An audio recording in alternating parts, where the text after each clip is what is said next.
বলুন, হে আমার বান্দারা, যারা নিজেদের প্রতি অন্যায় করেছ, তোমরা আল্লাহর রহমত থেকে নিরাশ হয়ো না।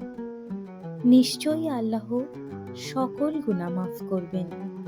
নিশ্চয়ই তিনি মহা ক্ষমাশীল এবং পরম দয়ালু। আপনি যতই পাপ করুন না কেন, আল্লাহর রহমত তার থেকেও অনেক বড়। তাই এই আয়াত আমাদের শেখায় আমরা কখনো যেন আল্লাহর ক্ষমা থেকে নিরাশ না হই, কারণ আল্লাহর দয়া এবং করুণা আমাদের অপরাধের চেয়েও অনেক অনেক বড়।